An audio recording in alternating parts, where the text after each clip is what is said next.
Welcome to this week's episode of Bright on Buddhism. This week, we will be doing another feed drop from my other upcoming podcast, Nihonshi, a Japanese history podcast.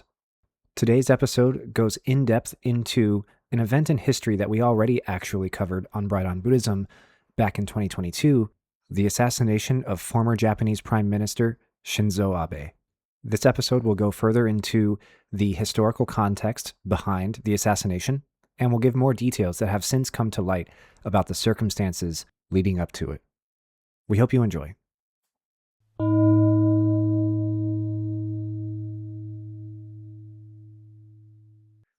Hello and welcome to Nihonshi, a Japanese history podcast. In today's episode, we'll be discussing the life and assassination of former Japanese Prime Minister Abe Shinzō. This assassination is very fascinating because at its heart lies the intersection of political ideology and intrigue, religious zeal and disenchantment, Japanese gun control laws, and more. Though uncommon, attacks on Japanese politicians have happened more than one might think. In the last 100 years, there have been over a dozen recorded attacks on Japanese politicians. However, of those, there has not been a successful assassination of a sitting or former prime minister since Abe Shinzō's assassination. This was the first former Japanese prime minister to have been successfully assassinated since Saito Makoto and Takahashi Korekiyo, who were both killed during the February 26 incident in 1936, an attempted coup in the military. Abe Shinzō's assassination also had religious threads that we can pull on, and to do so we'll touch on religiously motivated violence in Japan, which is of particular importance in the late 20th century and early 21st century, given the Aum Shinrikyo sarin gas attacks in 1995. The assassin also used a makeshift gun, which is fascinating given Japan's history with gun violence and legislature. There were 10 incidents of gun violence in Japan in the entire year 2021, with 1 death and 4 injuries. The firearm and sword possession control law requires a very complex and rigorous regiment of examinations, background checks, and government oversight in order to obtain and possess a gun. It tightly regulates which types of guns can be accessed by people in various professions. Nobody can buy handguns or rifles unless they are military or police. Hunters may only have shotguns, and the amounts of purchased versus stored/used ammo are regularly monitored by the police. Nearly all gun crime in Japan comes from organized crime groups, and even then, gun violence occurs in the realm of less than 10 times per year. So, there's a fascinating story to pull the threads on here. Let's get into it. On July 8th, 2022, Abe Shinzō was in the city of Nara, standing at a podium in front of Yamato Saidaiji Station. Abe was there to deliver a campaign speech for Liberal Democratic Party candidate Kei Sato.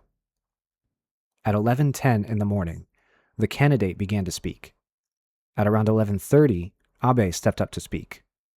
When Abe said, quote, "Instead of thinking about why he cannot do it, kare wa dekinai ryu o kangaeru no de wa naku," a loud and strange crack was heard, resembling a firecracker or the backfiring of a car, and Abe turned. Seconds later, a second crack was heard, and Abe walked forward and collapsed, grabbing his neck. Paramedics arrived on the scene at 11:37, and an ambulance later arrived at 11:41. Police sources told NHK that Abe was initially conscious and responsive after being shot, but a doctor who arrived at the scene said there were no signs indicating Abe was conscious. Shortly thereafter, he was transported to a local hospital by emergency helicopter with a wound in the right side of his neck and internal bleeding in his left chest, arriving approximately 50 minutes after being shot. He was reported to have no vital signs when he arrived at Nara Medical University Hospital in Kashinara, making him dead on arrival. At 2:45 in the afternoon, a press conference was held by Prime Minister Fumio Kishida, who stated that Abe was in critical condition and that, quote, "doctors were doing everything they could," unquote. Abe was pronounced dead at the hospital at 5:03 p.m., around 5.5 hours after being shot. The perpetrator was Yamagami Tetsuya, a 41-year-old unemployed former member of Japan's self-defense force, wielding what appeared to be an improvised double-barrel shotgun. He was immediately identified and arrested on the scene, and he did not resist. From here, let's back up and give some biographical information on Abe Shinzō. Abe Shinzō was born in Shinjuku, a neighborhood of Tokyo, in 1954 to a very powerful political family, composed of three primary family groups: Sato, Kishi, and Abe. This family is one of the most prominent and powerful political families in modern Japan. Including Abe Shinzō, this family produced 3 prime ministers who served for nearly 20 total years. In addition to 3 prime ministers, this family also produced Imperial Navy vice admirals, members of the Japanese House of Representatives, and members of the Japanese House of Councilors, many of which achieved high political status and rank. Abe's maternal grandfather, Kishi Nobusuke, was the economic manager of the Japanese puppet state of Manchukuo during the Asia-Pacific War, and then served as Prime Minister of Japan from 1957 to 1960. And like Abe, he was the target of an assassination attempt as well. In 1960, he was stabbed 6 times in the leg by a right-wing extremist, but survived. Kishi also helped found the Liberal Democratic Party, known in Japanese as the Jiyu Minshu-to, frequently abbreviated to LDP, or Jimin-to. The party was founded in 1955, and Kishi Nobusuke served as Prime Minister of Japan from 1957 until resigning in 1960. The LDP has been the ruling political party in Japan since its foundation, with only brief interruptions in 1993 to 1994 and 2009 to 2012. Abe Shinzō's father was Abe Shintaro, who served in the Japanese House of Representatives from 1958 to 1963, and then 1967 until his death in 1991. He served at different times as Chief Cabinet Secretary, Minister for International Trade and Industry, and Minister for Foreign Affairs. Thus, it was a sure thing that Abe Shinzō would go into politics. Abe Shinzō graduated from Seikei University in Tokyo in 1977, and even studied English at USC in Los Angeles, California, from 1978 to 1979. He became a member of the Japanese House of Representatives in 1993 and rose to prominence in the LDP from day one. He joined the Seiwa Seisaku Kenkyūkai, an ultra-conservative faction of the LDP, which his father had headed up from 1986 until his death. This is a group that votes together and drafts legislation together along the right-wing stances of free market economics, anti-immigration policies, Japanese nationalism and ethnocentrism, and more. Abe Shinzō himself served as Prime Minister of Japan between 2006 and 2007, and then again from 2012 to 2020, when he resigned due to poor health. He served for a total of 8 years and 267 days, making him the longest-serving Prime Minister in Japan's history. His political positions can be described as supporting Japanese right-wing nationalism, historical negationism, pro-militarism, and pro-capitalism. He was very anti-immigration, and he often was hostile to Japan's neighbors South Korea and China. He was a member of the Nippon Kaigi, which is Japan's largest ultra-conservative and ultra-nationalist far-right non-governmental organization and lobbying group. Nippon Kaigi has described 6 official goals of the organization. I'll quote them here. 1. A beautiful traditional sovereignty for Japan's future. Utsukushii Dento no Kunigara o Ashita no Nihon e. Fostering a sense of Japanese unity and social stability based around the imperial household and shared history, culture, and traditions of the Japanese people. 2. A new constitution appropriate for the new era. Atarashii jidai ni fusawashi shinkenpo o. Restoring national defense rights, rectifying the imbalance of rights and obligations, strengthening the emphasis on the family system, and loosening the separation of religion and state. 3. Politics that protect the state's reputation and the people's lives. Kuni no meiyo to kokumi no inochi o mamoru seiji o. Addressing the loss of public interest in politics and government by taking a more aggressive stance in historical debates and crisis management. 4. Creating education that fosters a sense of Japanese identity. Nihon no kansei o hagukumu kyoiku no Seizo o. Addressing various problems arising in the Japanese educational system, such as bullying and prostitution, and instituting respect for the national flag and anthem of Japan, and for national history, culture, and traditions. 5. Contributing to world peace by strengthening national security. Kuni no anzen o takame sekai e no heiwa kouken o. Strengthening Japanese defense power in order to counterbalance China, North Korea, Russia, and other hostile powers, and remembering Japan's war dead. 6. Friendship with the world tied together by a spirit of coexistence and mutual prosperity. Kyosei kyoe no kokoro de musubu sekai to no yuko wo. Building friendly relations with foreign countries through social and cultural exchange programs. This is all dressed up to disguise the fact that this group is anti-immigrant, ultra-nationalist, pro-military, pro-empire, and historically revisionist and negationist. It even uses co-prosperity or mutual prosperity, a phrase that was used during the Asia-Pacific War as a justification for Japan's invasions of other Asian countries. Namely, Japan sought to create an East Asia co-prosperity sphere, with Japan at the helm. For this, and for much of the historical revision and negation that the party has done, the Nippon Kaigi and Abe Shinzō have come under a great deal of scrutiny and public fire. Abe Shinzō has publicly denied Japan's many war crimes that took place in the Asia-Pacific War. He has denied the forced sex slavery of women in Korea and China, known as the Comfort Women Scandal. He has denied that the Nanjing Massacre ever occurred. He has repeatedly been involved in initiatives to reform national textbooks to amend how Japanese children are taught about Japan's own historical role and activities in the Asia-Pacific War. He's been in favor of amending the Japanese constitution to allow the country to employ a standing military instead of a self-defense force like they have now. All around, his political views were terrible.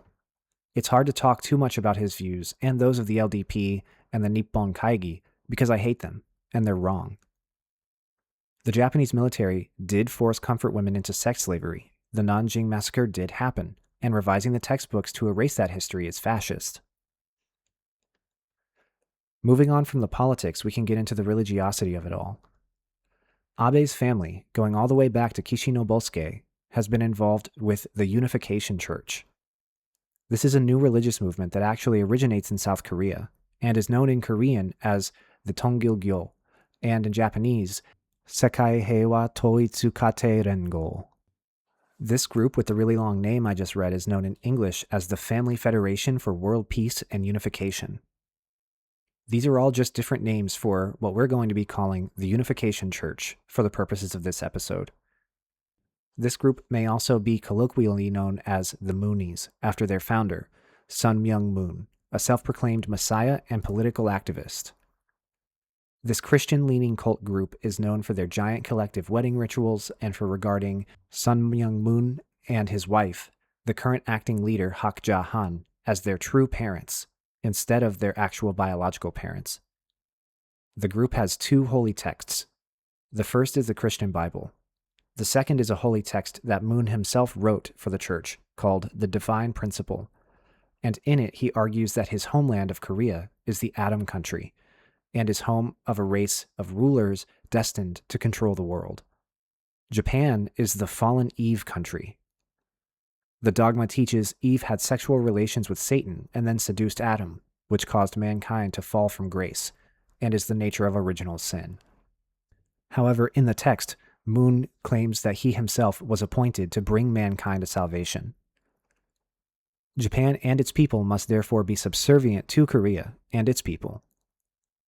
This theology helps the Unification Church convince believing Japanese people to give up their money, property, and possessions. There's also a doctrine of atonement for the Japanese occupations of Korea throughout history. In other words, the burdens on Japanese members of the Unification Church are higher as part of reparations for Japan's invasions of Korea that have been perpetrated across history. Nobusuke Kishi had a close working relationship with one of Moon's advisors, Ryoichi Sasakawa. Sasakawa was a direct advisor to Moon and helped him establish the Unification Church in Japan in 1963. Sasakawa was also elevated to the roles of both patron and president of the church's political wing, the International Federation for Victory Over Communism, or the IFVOC, known in Japanese as the Kokusai Shokyo Rengo. In 1989, as relations between Korea and the U.S. faltered briefly over the Fraser Report, Moon urged his followers to further establish their footing in Japan's parliament, install themselves as secretaries for the Japanese lawmakers, and focus on those of Abe Shinzō's father's faction in the LDP. Moon also explicitly advocated that the church must construct their political influence not only in the Japanese parliament, but also in Japan's local governments. Whatever losses the church incurred on the US and European fronts, Moon believed they could be made up by growing themselves further in Japan. Abe Shinzō continued his grandfather's and father's relationship with the church, with favors and funding traded back and forth between the two throughout his entire career. They financed elections and lobbying activities and made large gifts of money to Abe and his family in return for donations, favors, and favorable legislation. In the first publicly visible scandal involving Abe and the church, he and several cabinet ministers got caught sending congratulatory telegrams and communications to a mass wedding ceremony organized by one of the UC's fronts, the Universal Peace Federation, known as the UPF or the Tenshu Heiwa Rengo. This was in 2006.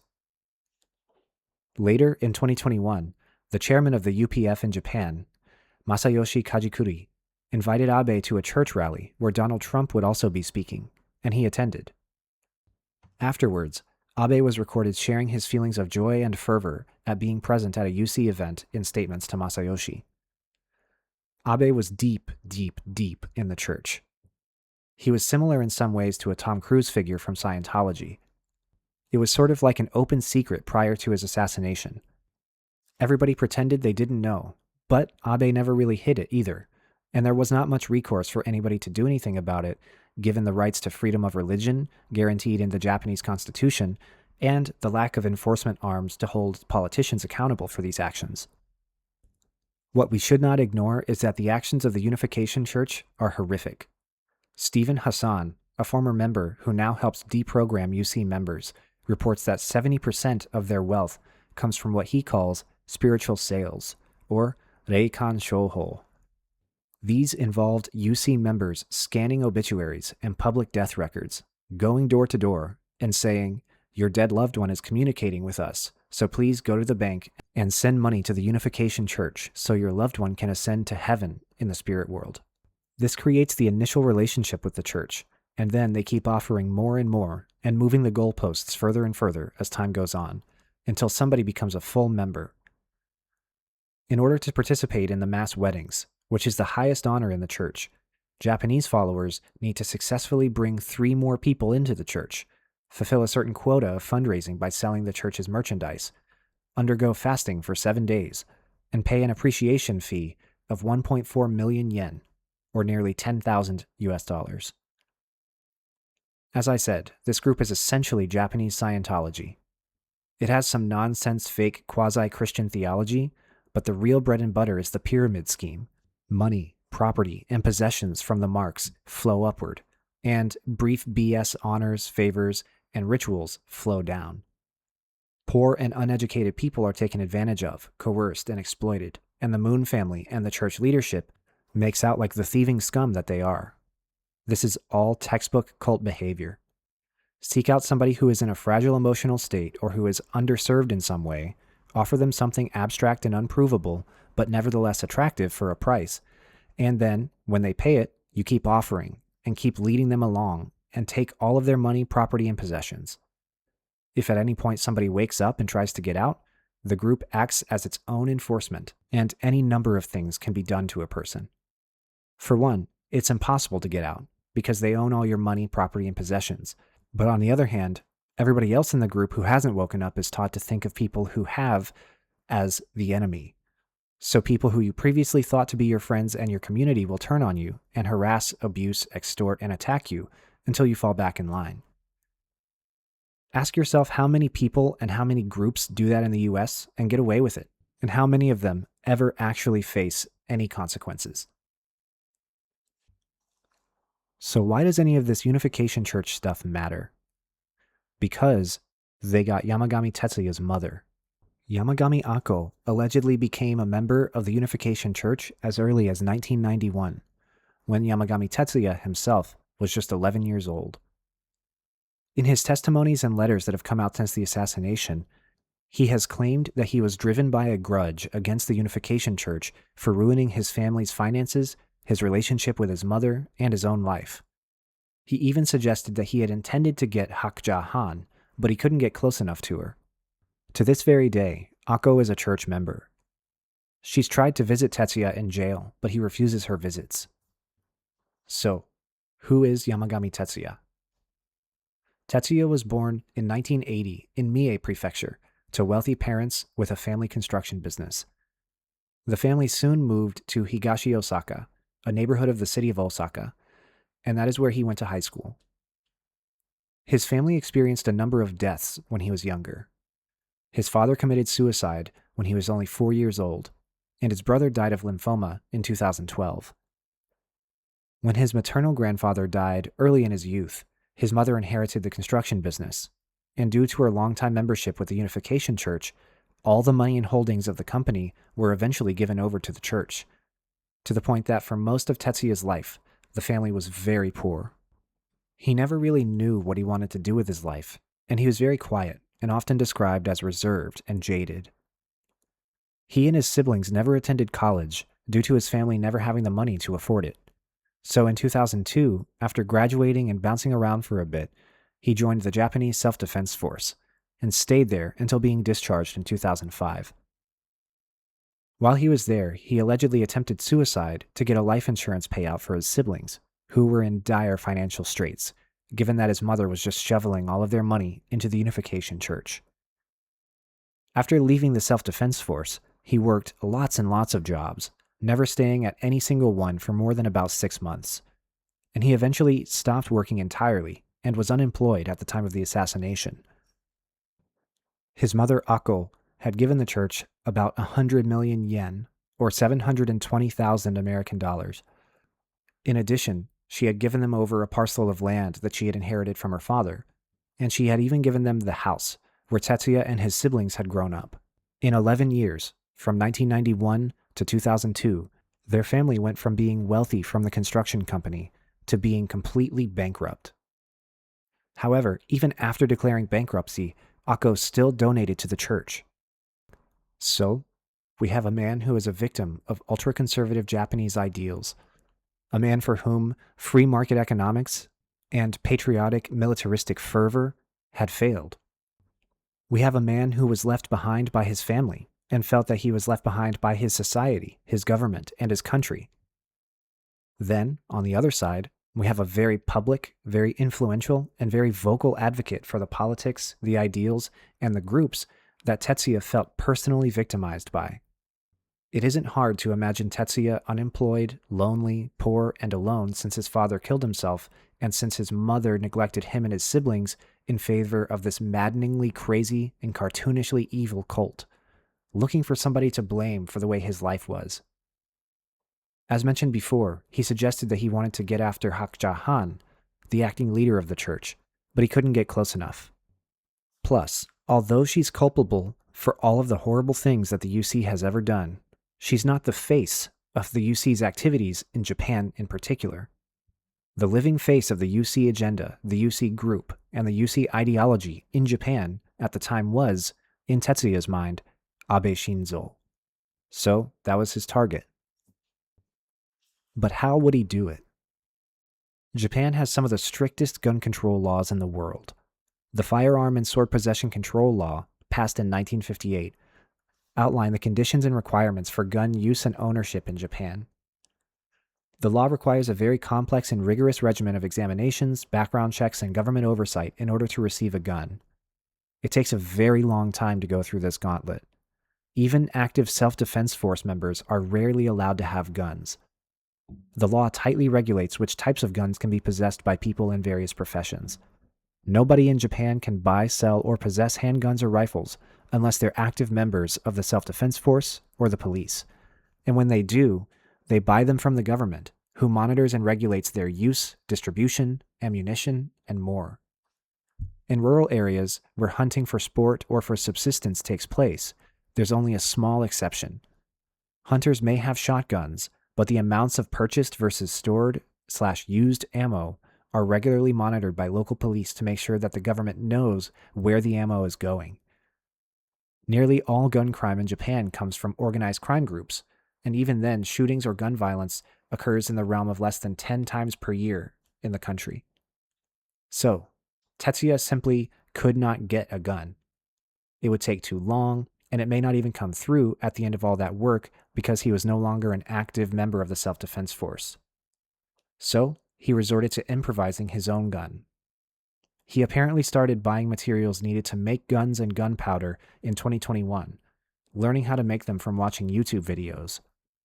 He told investigators that he originally intended to carry out the assassination using explosives, and he had even purchased a pressure cooker that he would fashion a makeshift bomb out of. But he said that he didn't want to harm any bystanders, and that he was worried that an explosive may not kill Abe, and so he instead began making his own gun.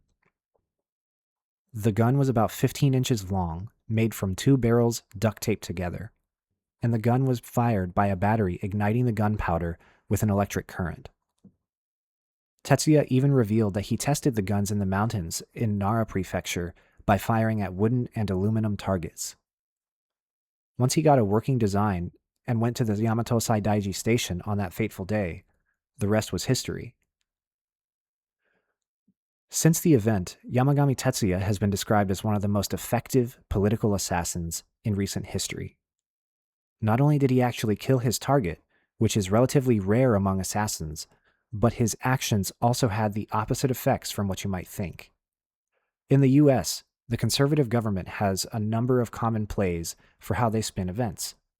One of them is throwing as much dirt as possible on the perpetrator. Oh, he was a liberal operative, part of Antifa. Oh, he was a lone operator and not symptomatic of a systemic problem. Oh, he was just mentally ill. Whatever. Another common play is spinning the attack into fear-mongering and victimhood for the group it was against. Oh, conservatives aren't safe in public from the violent left. We're the victims because we're getting attacked just for our harmless beliefs, etc., etc. Then, usually one of these works, and the group can be like, we'll be strong and weather attacks and keep going, or something like that, until their approval ratings go up. However, the assassination actually brought the Unification Church under tons of public scrutiny. Investigations were launched into them, and the public put tons of pressure on the government and law enforcement agencies to do something about them. Tetsuya's actions also started something similar to a Me Too movement among what are called Shūkyō Nisei, or religious second generations. These are children of parents who have been snatched up by a cult and are victims of abuse, neglect, and poverty. After the assassination, many such victims came forward and spoke out about their experiences, and criticized the government for their inaction on the matter. When it came to light that Abe Shinzō had such a strong, 3 generations long relationship with the church, this actually tumbled the approval rating of the LDP, and under public pressure, the Japanese government was actually forced to file a dissolution order against the UC with the Tokyo District Court. This was filed on October 13, 2023, after nearly a year of investigation into the church for misconduct. On March 25, 2025, the district court actually upheld the dissolution order. Most recently, the church was considering appealing the order in court under the Religious Freedom Clause of the Japanese Constitution, but as of now, they are under a standing dissolution order, meaning that the Unification Church is being completely dissolved in Japan. Tetsuya himself has been in jail since the incident, and while there, he's been allowed to receive letters, read the news, and has even made some public statements. He receives letters of support, letters of opposition, news updates, and more. Those who idolize him are mostly Chinese, Korean, and Japanese people who are against everything Abe Shinzō ever stood for, and are against the heinous actions undertaken by the church. They're against the textbook reform, they're against the historical negationism, and they don't condone the actions of the church. Those who oppose Tetsuya are the conservatives who supported Abe, members of the church, and the LDP. After the assassination itself, many were also afraid of copycat crimes, and there was even an attempted assassination of Prime Minister Fumio Kishida in Wakayama several months after the assassination that many thought was a copycat crime. As mentioned, Tetsuya's criminal trial was set to start in October of 2025. In the Japanese legal system, 99% of arrests lead to convictions. So unlike Luigi Mangione here in the US, there's absolutely no chance that Tetsuya will go free for this crime. So the question was one of sentencing. How, when, and to what extent he was sentenced was the question on everyone's mind last year. There were people who were advocating for the death penalty, there were people advocating for life in prison, and there were people advocating for his freedom. During the first trial, Tetsuya's defense took a strategy of focusing on presenting mitigating factors across all criminal counts. Tetsuya's surviving family members were called in to testify about the family's longstanding mental and financial difficulties, their relationship with the church, and in particular, Ako's neglect of her children. The defense also claimed that Tetsuya's improvised gun did not actually fall under the legal definition of a firearm as stipulated in the Firearm and Sword Possession Control Law. As a result of all of this, they advocated for a fixed 20-year imprisonment. This would not be life in prison for him. He would be about 65 when he got out. The prosecution called several different witnesses, including Kei Sato, the candidate for the upcoming election who received Abe's endorsement on the day of the assassination. Kei Sato testified that he had been informed by his aides on the afternoon of the previous day that Abe's campaign appearance at Yamato Saidaiji Station had been very hastily finalized, and that the security of the function was somewhat lacking. For context, prior to this assassination, Japanese political elections don't often entail a great deal of security. Candidates don't stand behind bulletproof glass. They don't even really stand at a distance from the audience. They get up on a small elevated stage in front of a podium, and they're often seen wandering in the crowds and shaking hands. He pulled out the victim card. He said that Tetsuya's assassination was a politically motivated act of violence meant to threaten and silence LDP politics in Japan. Several police officers were also called to testify. They recalled the details that I've shared with you today. There were 2 shots fired, Abe grabbed his neck and fell down, and when they went to search Tetsuya's home, they found several pieces of improvised firearms, several different copies that he had probably tested before, sights, cartridge cases, gunpowder, and more. In very theatrical nature, they even claimed that Tetsuya's room resembled a terrorist hideout.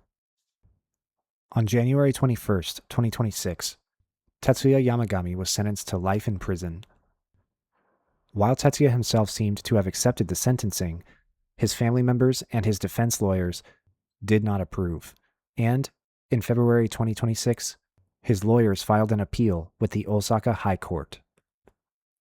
The rest remains to be seen. Now we're in the takeaways portion of the episode. The first takeaway I want to discuss is the issue of religion and politics. The Japanese Constitution, authored with the assistance of American men and women educated at Harvard Law and other prestigious institutions after the end of the Asia-Pacific War, explicitly mandates a separation of church and state, unlike the American Constitution or that of many other countries. Article 20 of the Japanese Constitution states, quote, "Freedom of religion is guaranteed to all. No religious organization shall receive any privileges from the state, nor exercise any political authority. No person shall be compelled to take part in any religious act, celebration, rite, or practice.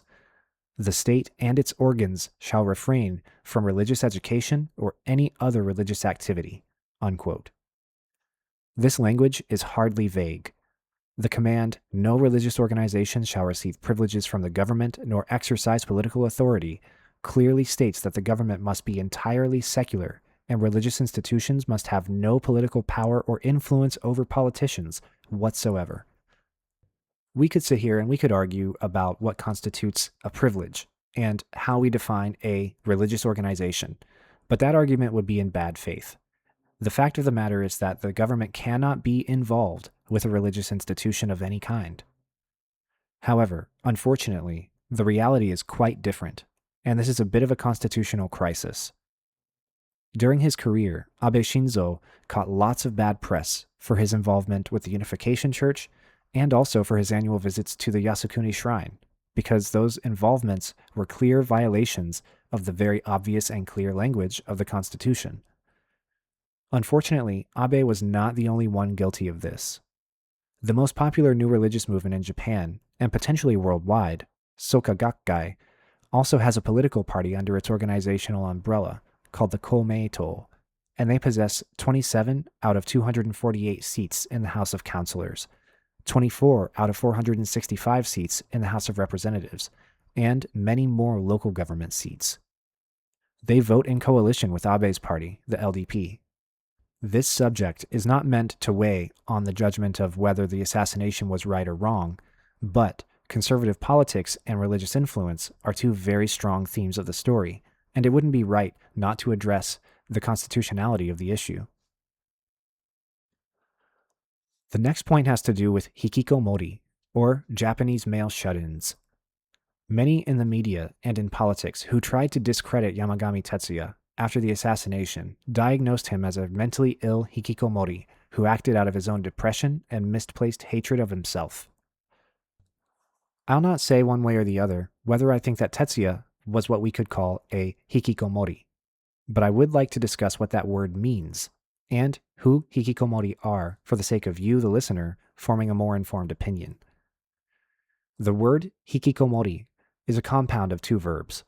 The first is hiku, to pull, and the second is komoru, to confine oneself, shut oneself in, or to seclude oneself.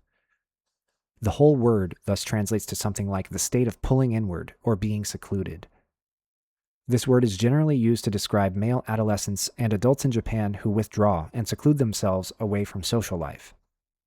Women can be hikikomori as well, but it's not nearly as common as it is among men. For all of history, there have always been shut-ins in every culture and in every time period. However, this phenomenon was given a name in Japan in the 1990s because it was happening at a rate significant enough to get the attention of some scholars of sociology and psychiatry. The term was popularized by psychiatrist Tamaki Saito in his 1998 book Shakai-teki Hikikomori, Awaranae Shishunki, Social Hikikomori, Adolescence Without End. In it, we get an early definition of the word. It is, quote, a state that has become a problem by the late 20s that involves cooping oneself up in one's own home and not participating in society for 6 months or longer at a time, but that does not seem to have another psychological problem as its principal source, unquote. More recent consensus among psychiatrists adds some nuance to the definition, as summarized by Kato, Kanba, and Teo in 2020. They define hikikomori as, quote, a form of pathological social withdrawal, or social isolation, whose essential feature is physical isolation in one's home. The person must meet the following criteria. A. Marked social isolation in one's home. B. Duration of continuous social isolation of at least 6 months. C. Significant functional impairment or distress associated with the social isolation. Unquote. All seem to agree that this is distinct from other mental illnesses and phobias, such as agoraphobia, fear of going out in public, avoidant personality disorder, and others. But it can be and often is comorbid or co-occurrent with depression, anxiety, and obsessive-compulsive disorder. Hikikomori individuals often show reversal of sleep-wake cycles, being awake at night and asleep during the day, and they often present a strong emotional and financial burden for their families because they're unemployed, not seeking any education, and relatively unwilling to participate in the everyday world. This is also a public health issue because it's thought that there are as many as over 1 million individuals affected. There are many factors that sociologists and psychiatrists have argued contribute to the phenomenon. From a very young age, Japanese children are pushed very hard to do well in their education. In Japan, at every gap, from elementary to junior high, from junior high to high school, and from high school to college, students take comprehensive exams similar to the SAT or ACT in America, and their performance on these exams determines to a significant degree what class or course they will be in the next stage of their education. This is what is called an escalator system. Performing well on each exam results in being in higher level courses at the next stage, all the way through college. Then, The college that one attends determines how much money they'll make in their job once they're out of school, and how well off they'll be for the rest of their lives. This societal pressure to perform, which starts at elementary age, leads to an astonishingly high rate of child suicide. Schools in Japan commonly allow children to eat lunch or have recess on the roofs of their schools, but many schools, even elementary schools all over Japan, have had to put 10-foot high fences on their roofs to prevent children from jumping off of them, or they've had to shut down the roofs during exam season, which is in September. This pressure to perform starts in the home from the parents, but they only exert it on the children because there's a societal pressure for one's family to attain high status, wealth, and prestige. In addition to that, bullying, especially on the basis of socioeconomic status, is out of control in many Japanese schools, leading many students to simply stay home from school to avoid it, creating this loop where they do more poorly in school because they never go, and their poor performance leads to bullying and less motivation to continue to go, and on and on.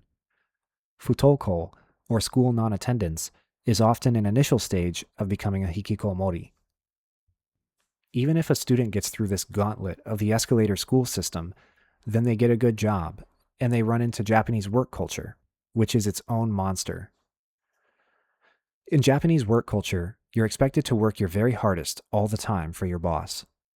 Many Japanese workers, especially in the 1990s, were reported to work over 100 hours a week in their jobs, but only for regular 40 hours per week pay. There even came to be a name for death by overwork and overexhaustion, karoshi. There also was a name for the phenomenon of people quitting their jobs and completely disappearing from their established lives due to it becoming untenable, johatsu. In the 1990s and 2000s, suicide rates among Japanese workers were some of the highest in the entire developed world. The work culture was terrible for employees, even more so than the long hours, because due to economic hardship in the 1990s, wages stagnated, expenses increased, and the model of being employed with one company for one's whole life completely broke down. While all of this was going on, Japanese people were still expected to raise families and replace themselves in the workforce. They were still expected to buy things and participate in the economy. They were still expected to live like it was the 1980s, when the cost of living was low, when wages and employment were high, and when the Japanese economy was one of the strongest in the world. It all became simply impossible. So, the life facing a young Japanese person was nearly 20 years of school, where you'll likely get bullied on account of your family's socioeconomic status, broken up by 5 or 6 exams that determine the course of the whole rest of your life afterward. If you somehow manage to survive that, then you're faced with 30 to 50 years of 100-hour work weeks, financial and career instability, a lack of fair compensation for the amount you work, all while you are supposed to have a spouse, buy a home, and raise children, only for the children to go through the exact same cycle. I personally can't blame people for wanting to just completely check out of that system and give up. As I mentioned, many hikikomori suffer greatly from anxiety and depression and a deep unhappiness with the way the world and their lives have turned out. And they are further isolated because there has historically been a severe social stigma around mental illness and seeking psychological or psychiatric help. This stigma has led to a serious lack of access for therapy services and psychiatric services, and also a fear of seeking that help out. While many do suffer, many hikikomori also report being much happier in the world of their rooms or their houses than in the outside world. Things make more sense in that smaller world, and things in it, like the internet, video games, books, movies, etc., bring them more consistent joy and fulfillment than things like working themselves to death for their bosses, all so that they can start a family they can't afford to keep the wheel turning. Measures have been taken in Japan to help remedy the problem of suicide by overwork among children and adults in the last 20 to 30 years, and the rate of suicide has fallen, but the measures they have taken have not been entirely effective at treating the reasons that drive people towards suicide in the first place. There's been an increase in support groups for hikikomori to get out of the house and to help rehabilitate them back into everyday life, but other larger measures have been ineffectual. For example, instead of worker protections, they have put fences on school roofs and in front of train tracks to prevent people from jumping. They have rendered the families of the deceased legally responsible for any damages that the person's suicide causes. For example, if somebody jumps in front of a train, then that person's family has to pay the train company damages for lost commuting time, damage to equipment, and cleanup expenses. That's pretty monstrous in my opinion. I'll not speak one way or the other as to whether I think Abe's assassin was a hikikomori, but you can see that the social issues I've brought up figure in his opposition to Abe's conservative government. The final takeaway I want to discuss is the emergence of cults and new religious movements in Japan. In light of the issues I've been discussing, many cults and NRMs have emerged and expanded their membership in the last 20 to 30 years, and they all offer spiritual respite from the injustices and sufferings of the world for a very modest price. Religious groups, such as the Unification Church, prey on people who have very real and rational problems in their lives, and they offer not just real-world solutions, but spiritual and cosmological solutions. They present a path toward community, well-being, and stability in this world and in the next, and that path is paved with your monetary contributions. Affiliations with NRMs, such as Unification Church, Happy Science, Soka Gakkai, and Aum Shinrikyo, has increased for many reasons, but one reason is very strategic recruiting. They find disaffected, disenchanted, and unhappy families, and they promise them the world, and they take everything they've got. It's evil, and it's entirely too common. Some of these groups, such as Soka Gakkai and Rissho Koseikai, actually have political parties that are in coalition with the LDP, and regularly vote with them on legislation and social issues. There will be more episodes on new religious movements in Japan because they're some of the most fascinating groups to come out of the postmodern religious world that we live in. Thank you for listening to Bright on Buddhism and to today's feed drop of Nihonshi, a Japanese history podcast. I hope you enjoyed. I'll see you next time. My name is Nick Bright, scholar of East Asian religions and the voice of Hearer. And I'm Docs, editor, question asker, and voice of Hermit. And this has been Bright on Buddhism. Thank you for listening.